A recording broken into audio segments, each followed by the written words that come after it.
Hello everyone, हम लोग chapter number 7 पढ़ रहे हैं जिसका नाम है structural organisation in animal.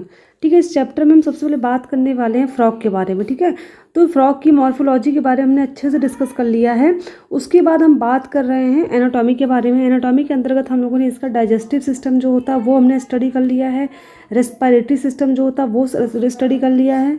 Blood circulatory system जो होता है वो भी हमने क्या कर लिया है, स्टडी कर लिया है। ठीक है, उसके बाद हम लोगों ने पढ़ा था इसके एक्सक्रीटरी सिस्टम के बारे में। एंड देन आज का जो टॉपिक है हमारा है वो है control and coordination in frog, यानी कि फ्रॉग के ब्रेन के बारे में, नर्वस सिस्टम के बारे में आज हम स्टडी करने वाले हैं। ठीक है, इसके प्रीवियस लेक्चर अगर आपको देखने हैं तो डिस्क्रिप्शन में मैंने लिंक दे दी है, आप जा करके वीडियोज़ को देख सकते हैं। ठीक है, और आज की वीडियो एंड तक देखिएगा। अगर आपको कोई भी डाउट होगा तो कमेंट करके आप पूछ सकते हैं।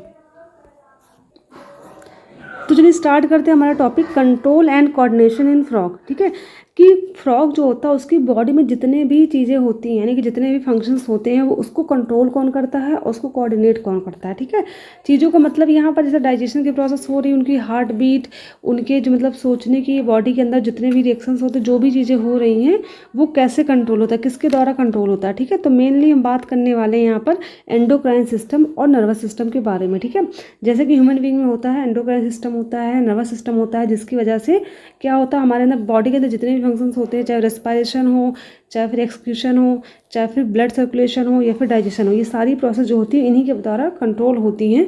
वैसे ही फ्रॉग में क्या होता है, कंट्रोल होता है। ठीक है, तो चलिए स्टार्ट करते हैं। Control and coordination is highly evolve in frog.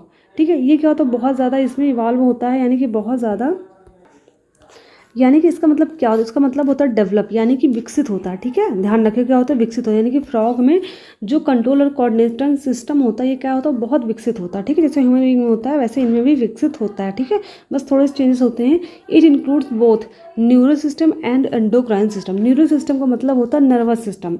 ठीक है, नर्वस सिस्टम के अंतर्गत हमारा ब्रेन आ जाता है, स्पाइनल कॉर्ड आ जाता है, यानी कि पूरी बॉडी में ये सिस्टम फैला होता है। ठीक है, दूसरा है एंडोक्राइन सिस्टम। एंडोक्राइन सिस्टम जो होता है ये ब्रेन से ही अटैच होता है। और दूसरी चीज़, ये जो एंडोक्राइन सिस्टम होता है ये हार्मोन का सिक्रेशन करते हैं। क्या करते हैं, हार्मोन का सिक्रेशन करते हैं, और जो हार्मोन सिक्रेट करते हैं उसी के अकॉर्डिंग वो हार्मोन क्या करता है, बॉडी में हर एक काम को करने के लिए होता है। ठीक है, स्पेशल। अब बात करेंगे सबसे पहले एंडोक्राइन सिस्टम के बारे में है। तो एंडोक्राइन सिस्टम क्या होते हैं, the chemical coordination of various organs of the body is achieved by hormones which are secreted by the endocrine gland. यानी कि हमारी बॉडी में जो होता है केमिकल कोऑर्डिनेशन, देखो केमिकल कोऑर्डिनेशन का मतलब यहाँ पर है कि हमारी बॉडी में जैसे कोई भी, जैसे किडनी है। ठीक है, किडनी क्या कर रही है, किडनी के अंदर हमारे ब्लड का प्योरीफिकेशन होता है, जितनी भी वेस्टेज होते हैं बॉडी के बाहर जाते हैं। ठीक है, अब ऐसे दौरान क्या होता है, पानी जो वाटर होता है वो यूरिन के साथ कम मात्रा में रिलीज हो या ज़्यादा मात्रा में रिलीज हो, इसको कंट्रोल कौन करेगा, इसको कोऑर्डिनेट कौन करने वाला है, तो इसको एक हार्मोन कंट्रोल करता है, कोऑर्डिनेट करता है। वो हार्मोन कहाँ से आता है, तो वो हार्मोन जो होता है एक एंडोक्राइन सिस्टम के द्वारा ही रिलीज होता है। ठीक है, ये बात ध्यान रखिएगा। ठीक है, तो एंडोक्राइन सिस्टम के अंतर्गत जो भी बॉडी को ऑर्गन आते हैं वो क्या करते हैं, हार्मोन का सिक्रेशन करते हैं। क्या करते हैं, हार्मोन का सिक्रेशन करते हैं, और वो हार्मोन एक पर्टिकुलर काम के लिए बना होता है। ठीक है, बॉडी के अलग अलग, जैसे हमारे बॉडी में क्या होता है, थायराइड ग्लैंड होता है। ठीक है, एंडोक्राइन ग्लैंड में आता है, ये भी थायराइड ग्लैंड भी आता है, पिट्यूटरी ग्लैंड होता है। ये सारे ग्लैंड क्या करते हैं, एक पर्टिकुलर हार्मोन का सिक्रेशन करते हैं, और वो हार्मोन क्या करता है, एक पर्टिकुलर काम के लिए बना होता है। ठीक है, वो उसी काम को क्या करेगा, कोऑर्डिनेट करेगा। ठीक है, ये बात ध्यान रखिएगा। वैसे ही मेढक में भी होता है। ठीक है, तो क्या करते हैं, बस याद रखिएगा कि एंडोक्राइन ग्लैंड जो होता है इसके अंतर्गत जो भी बॉडी के ऑर्गन आएंगे वो क्या करते हैं, हार्मोन का सिक्रेशन करते हैं उस काम को कंप्लीट, यानी कि कोऑर्डिनेट करने के लिए, यानी कि अच्छे से करने के लिए। The prominent endocrine gland found in frogs. अब बात आती है कि फ्रॉग में कौन कौन से एंडोक्राइन ग्लैंड पाए जाते हैं। तो पहला है पिट्यूटरी ग्लैंड, जो कि पता होगा आपको ब्रेन में पाया जाता है। दूसरा है थायराइड ग्लैंड, जो कि गले के पास पाया जाता है। पैराथायराइड जो होता है ये भी गले के ही पास होता है। थाइमस जो होता है ये भी इधर साइड होता है, गले की साइड। पीनियल ग्लैंड जो होता है ये माथे पर होता है। ये फिलहाल मैं अपनी लोकेशन बता रही हूँ, जो मतलब ह्यूमन बीइंग की होती है वैसे ही फ्रॉग में भी होती है। ठीक है, और ये पेनक्रियाटिक जो होता है आपको पता ही होगा, ये कहाँ पर होता है, डाइजेस्टिव सिस्टम, यानी कि जो हमारा स्टमक होता है, स्टमक के जस्ट नीचे लेफ्ट साइड में ये पेनक्रियाटिक आइसलैंड पाया जाता है। ठीक है, एड्रिनल ग्लैंड जो होता है दोनों किडनी के ऊपर पाया जाता है। गोनेट्स जो होते हैं ये जो होते हैं मेनली जो होते हैं इनके अंतर्गत टेस्टिस और ओवरीज आती हैं। ठीक है, ये बात ध्यान रखिएगा। तो ये सारे मतलब एंडोक्राइन सिस्टम है, एंडोक्राइन ग्लैंड है जो कि मेढक में पाए जाते हैं। ठीक है, एनसीईआरटी में इतने दिया गया, इसका डिटेल नहीं दिया गया, इसलिए मैं डिटेल में आपको नहीं बताने वाली हूँ। जितना दिया मैं उतना ही बताऊँगी। ठीक है, टाइम वेस्ट नहीं करूँगी आपका ज़्यादा। फिर दूसरा है नर्वस सिस्टम, यानी कि फ्रॉग में नर्वस सिस्टम कैसा, नर्वस सिस्टम का मतलब ही होता है तंत्रिका तंत्र यानी कि पूरी बॉडी में फैला होता है, ठीक है। नर्वस सिस्टम क्या होता है, पूरी होल बॉडी के अंदर ये सिस्टम जो होता है वो फैला होता है, ठीक है। अब क्या होता है, the nervous system in frog is organised into 3 main parts, यानी कि जो नर्वस सिस्टम होता है फ्रॉग में वो 3 पार्ट्स में डिवाइड होता है। मेनली जैसे हम लोगों में डिवाइड होता है वैसे इनमें भी 3 पार्ट में डिवाइड होता है। पहला है सेंट्रल नर्वस सिस्टम, ठीक है। सेंट्रल नर्वस सिस्टम में 2 पार्ट आते हैं, एक तो हमारा ब्रेन आता है, दूसरा होता है स्पाइनल कॉर्ड, ठीक है। सबसे देखो ये ब्रेन जो होता है हेड के पार्ट में ही रहता है, ठीक है। हेड वाला जो पार्ट होता है वहीं पर ब्रेन होता है, उसके बाद जहाँ पर ब्रेन खत्म होता है उसके बाद स्पाइनल कॉर्ड स्टार्ट हो जाता है, ठीक है। तो सेंट्रल नर्वस सिस्टम का मतलब बॉडी के सेंटर पार्ट, यानी कि मेनली जो मुख्य भाग होता है बॉडी का, सेंटर पार्ट में बॉडी क्या पाया जाता है, यानी कि बॉडी जैसे मान लीजिए कि ह्यूमन बीइंग है, इसकी बॉडी है, ठीक है। तो इसका जो सेंटर वाला भाग होता है बॉडी का वहीं पर सेंट्रल नर्वस सिस्टम पाया जाता है, ठीक है। दूसरा है पेरीफेरल, पेरीफेरल का मतलब होता है किनारे की तरफ, ठीक है। यानी कि हम जो हाथ वगैरह होते हैं, पैर होते हैं, वहाँ पर होता है पेरीफेरल नर्वस सिस्टम। इसके अंतर्गत क्या आएगा, क्रेनियल आ जाएगा और स्पाइनल नर्व्स आ जाएंगी, ठीक है। स्पाइनल नर्व्स क्या होती है, जो स्पाइनल कॉर्ड से रिलेटेड होती है उसको बोलते हैं, और क्रेनियल नर्व्स क्या होती हैं, जो ब्रेन से रिलेटेड नर्व्स होती हैं उसको बोलते हैं क्रेनियल नर्व। ये बात ध्यान रखिएगा, ठीक है। फिर तीसरा आता है ऑटोनॉमस नर्वस सिस्टम, ठीक है। ऐसा नर्वस सिस्टम जो कि खुद से काम करता है, ठीक है, यानी कि जो ब्रेन के कंट्रोल में नहीं रहता है, जैसे सिंपैथेटिक नर्वस सिस्टम और पैरासिम्पैथेटिक नर्वस सिस्टम। इसके बारे में डिटेल में अगर आपको पढ़ना है तो मैंने जब ह्यूमन बीइंग के बारे में पढ़ाया था आपको, उनके नर्वस सिस्टम के बारे में, तो वीडियो आप देख सकते हैं जाकर प्लेलिस्ट में आपको मिल जाएगी, ठीक है। अदरवाइज जब मैं आगे पढ़ाऊंगी तो ये चैप्टर जब आएगा तो मैं आपको फिर से डिटेल में अच्छे से बता दूंगी, तो उसमें आपका कवर हो जाएगा, ठीक है। फिलहाल क्योंकि मेढक के बारे में तो डिटेल में दिया नहीं है इसके बारे में, तो यहाँ पर मैं इसको बताने वाली नहीं हूँ। फिर आगे देखते हैं, there are 10 pair of cranial nerves rising from the brain, यानी कि जो क्रेनियल हमने ऊपर अभी देखा यहाँ पर कि क्रेनियल जो होता है स्पाइनल नर्व, क्रेनियल नर्व जो होता है ब्रेन से निकलते हैं और स्पाइनल नर्व जो होता है स्पाइनल कॉर्ड से निकलती है, ठीक है। तो क्रेनियल नर्व की संख्या कितनी होती है, इसमें 10 पेयर होती है। 10 पेयर का मतलब यहाँ पर होगा 20 होते हैं टोटल, ठीक है। अब आगे बात करते हैं नेक्स्ट ब्रेन के बारे में बात करेंगे कि मेढक की ब्रेन होता कैसा है।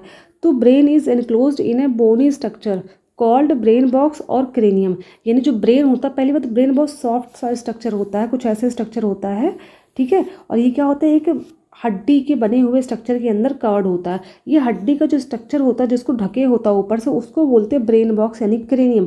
जैसे अखरोट होता है, अखरोट जो होता है ऊपर, जो अखरोट का जो मतलब ऊपर कवरिंग होती है बहुत हार्ड होती है ना, वैसे ही हमारे ब्रेन के ऊपर भी एक हार्ड कवरिंग होती है, पूरी हड्डी की बनी होती है, ठीक है। अगर उस अखरोट को आप तोड़ेंगे तो अंदर से जो खाने वाला पार्ट निकलता है, वैसे ही अगर आप हमारी इस हड्डी वाले पार्ट को हटा दें सर से, तो अंदर जो सॉफ्ट वाला पार्ट दिखाई देगा वही हमारा ब्रेन होगा, ठीक है। तो ब्रेन के ऊपर कुछ ऐसे ही एक बोन की कवरिंग होती है जिसको बोलते हैं ब्रेन बॉक्स या फिर क्रेनियम, ध्यान रखिएगा। क्रेनियम, क्रेनियम का मतलब ही होता है, तो क्रेनियम का मतलब ही ब्रेन से होता है, इसलिए इसके ऊपर जो कवरिंग होती है उसको क्रेनियम कहा गया, ध्यान रखिएगा, ठीक है। फिर नेक्स्ट पार्ट है, the brain is divided into 3 parts. जो ह्यूमन का ब्रेन होता है वो भी 3 पार्ट में डिवाइड होता है, और जो फ्रॉग का ब्रेन होता है वो भी क्या होता है, 3 पार्ट में ही डिवाइड होता है। 4 brain, mid brain, hind brain.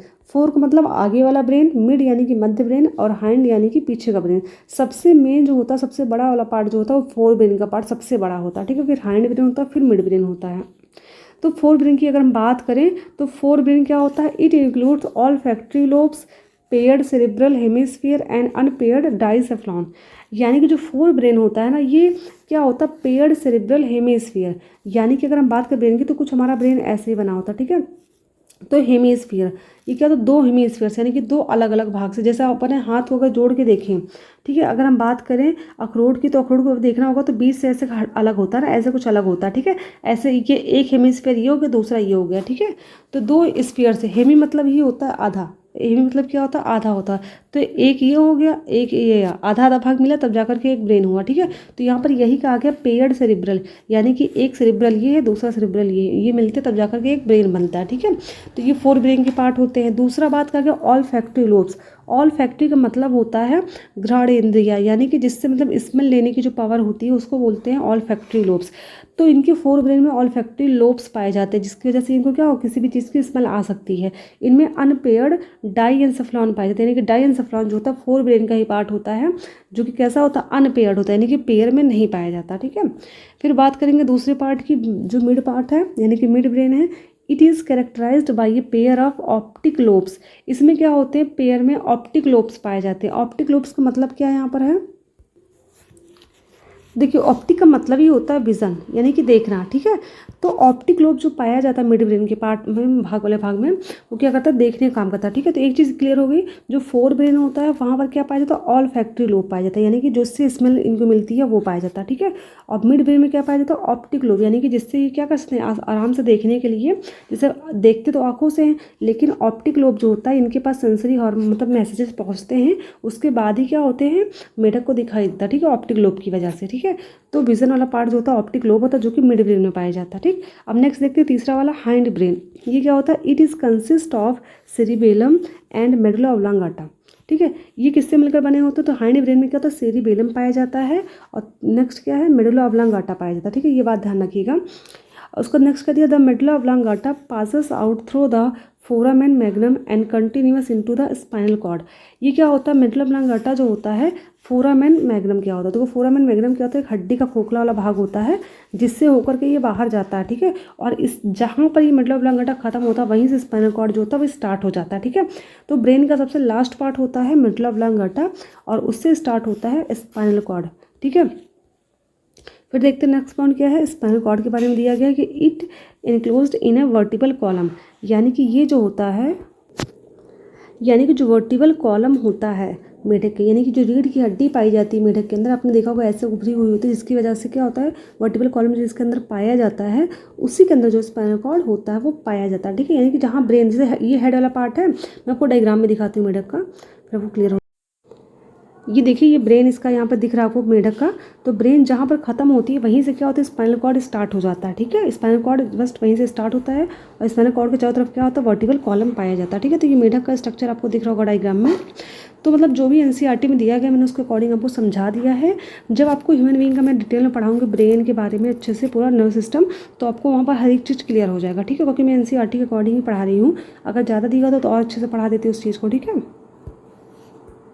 और अगर आप पढ़ना चाहते हो डिटेल में तो कमेंट करके बता दीजिएगा, मैं उसको नेक्स्ट वीडियो बना करके अच्छे से आपको मेढक के बारे में डिटेल में बता दूंगी। ठीक है, थैंक यू।